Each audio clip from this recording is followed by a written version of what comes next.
Now at noon, Wall Street rallies, but will it last? Our For Your Money team has what you need to know. A massive manhunt for armed robbers. Residents in one local neighborhood becomes prisoners in their own homes. We're live how it all ended. Hello everyone, I'm Aniva Zaman. CBS 4 News starts right now. From Miami-Dade, Broward, and the Keys, this is South Florida's CBS 4 News. As you can see, the water has receded since the morning. However, it has affected many of the local pedestrians. Aniva Zaman for CBS 4. And so for the talk of controversy over the new full body scan at the airports, anger has seemed to bypass MIA. Passengers are actually lining up to go through another layer of security for their protection. For the Miami International Airport, this is Aniva Zaman for CBS 4 News. So next time when you decide to speak, think twice because you never know where the cops might be next.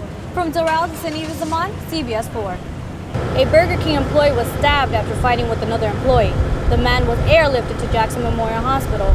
From Opalaka, this is Aniva Zaman, CBS 4. After the fire was put out, 46-year-old Tori Washington was found dead in his room. Family members are devastated by their loss of their loved one. From Miami Gardens, this is Aniva Zaman, CBS 4. Officials say in addition to stealing money, skycaps are possibly putting passenger lives in danger. From the Miami International Airport, this is Aniva Zaman, CBS 4 News. Even though the judge dismissed the case, the family is still not ready to give up. From Hialeah, this is Aniva Zaman for CBS 4.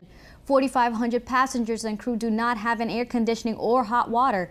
The ship is expected to be in San Diego by tomorrow. From Miami-Dade, Broward, and the Keys, this is South Florida's CBS 4 News. We're here in Broward County where schools were put on lockdown earlier today, sending school officials, parents, and students into a state of panic. After an anonymous email and a call to a local radio station, all Broward County schools were put on lockdown.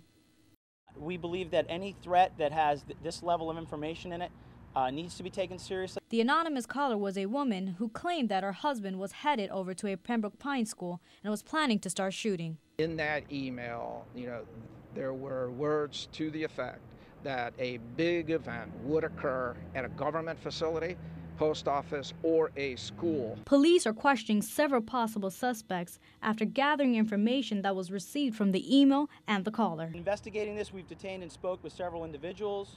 They've all been eliminated as suspects, and our investigation is ongoing. Even though the lockdown was lifted, police are still investigating as to who might be behind this credible threat. From the Pembroke Pines Police Station, this is Aniva Zaman for CBS 4 News. BSO Deputy Sheriff Mario Potvin pulls over someone for speeding on I-75. Yeah, this isn't my first ticket. She claims she was speeding to get to work on time, but she was caught in a multi-agency crackdown. Well, obviously I shouldn't be speeding if I can get a ticket, I know that. I was just keeping up with traffic. But if you're speeding and you're improperly changing lane or you're cutting off somebody or you're following somebody too close, that's when it becomes aggressive. In Miami-Dade County, police organized a traffic safety checkpoint who are looking for aggressive and drunk drivers. Last time we were in this location, we stopped over 800 cars. Maya Capote is a mother of a girl who was killed in a car accident. She was at the checkpoint spreading the message of the importance of driving safely. Seatbelts do save lives. People, most of the time they think it's not going to happen to them, but this could happen to any parents. So next time when you decide to speak, think twice because you never know where the cops might be next. From Doral, this is Aniva Zaman, CBS 4. As smoke rises in the air and firefighters try to put out the fire, family members arrive at the scene and was given the devastating news.